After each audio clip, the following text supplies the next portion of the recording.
Indian cricket team पहला test match हारने के बाद न्यूजीलैंड से बहुत बड़ी तब्दीली करने जा रहा है और वो 3 प्लेयर तब्दील कर रहा है। इसकी बड़ी वजह यह है, न्यूजीलैंड से लास्ट टाइम जब हारा था भारत, तो उस टाइम विराट कोहली सिर्फ 2 महीने के थे और रोहित शर्मा 1 साल के थे। बाकी जो प्लेयर खेल रहे हैं इनमें तो कोई था ही नहीं, कोई पैदा ही नहीं हुआ था, क्योंकि 1988 में लास्ट टाइम हारा था। इनको 36 साल बीत चुके हैं न्यूजीलैंड से हारे हुए। और इसकी दूसरी बड़ी वजह यह है कि अपने होम ग्राउंड में होम मैच 12 साल बाद इंडिया आ रहा है। तो बड़ी इनकी 2 वजह ये थी। और इनकी इसकी तीसरी वजह ये है कि इंडिया ने अब 7 मैच खेलने हैं, क्योंकि वर्ल्ड चैंपियनशिप के इंडिया के 7 मैच रह गए हैं और इंडिया ने 7 मैच खेलने हैं। 7 में से उनको 4 मैच जीतना ज़रूरी है। अगर इंडिया 4 मैच नहीं जीतती तो इंडिया के लिए वर्ल्ड चैंपियनशिप में बहुत खतरा हो जाएगा और वो बाहर हो सकती है, क्योंकि ऑस्ट्रेलिया और इंडिया के दरमियान जो पॉइंट का जो फ़र्क है वो बिल्कुल थोड़ा ही रह गया है।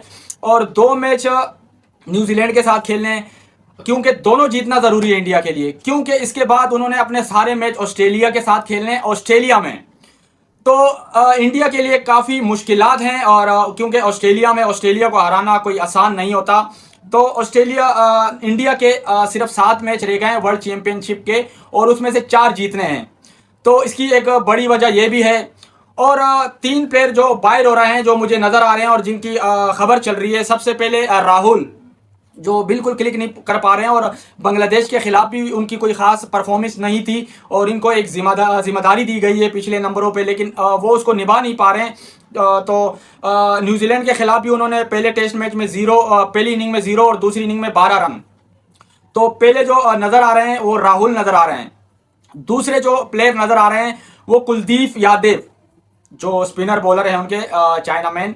तो उनका बड़ा खतरा लग रहा है। उनकी जगह वाशिंगटन सुंदर या पटेल खेल सकते हैं, तो उनके लिए भी खतरा है। वो भी, उनके भी चांस है बाहर होने के, क्योंकि पहली इनिंग में उन्होंने 3 आउट किए थे और दूसरी इनिंग में उनको विकेट नहीं मिली। रोहित शर्मा उन पर बहुत भरोसा कर रहे हैं, लेकिन उनके भरोसे पे वो पूरे उतर नहीं पा रहे हैं और उनका भी चांस है कि वो अगला टेस्ट मैच नहीं खेलेंगे।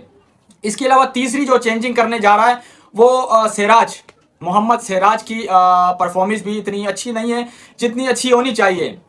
तो अब तक वो 23 टेस्ट मैच खेल चुके हैं और 19-20 ऐसी कुछ विकेटें हैं। तो टेस्ट मैच में ये एवरेज बहुत कम है और मुझे लगता है कि वो अगले टेस्ट में नहीं खेल पाएंगे। तो इंडिया के अभी 2 टेस्ट बाकी है न्यूजीलैंड के साथ। तो न्यूजीलैंड ने अगर दूसरा टेस्ट मैच भी हरा दिया तो ये भी एक तारीख रकम हो जाएगी और फिर ये भी हिसाब लगेगा कि न्यूजीलैंड ने लास्ट टाइम इंडिया को होम सीरीज कब हराई थी। तो उसको भी काफ़ी टाइम बीत गया होगा। मुझे तो लगता है कि 50-60 साल से भी तकरीबन ज़्यादा टाइम हो गया होगा।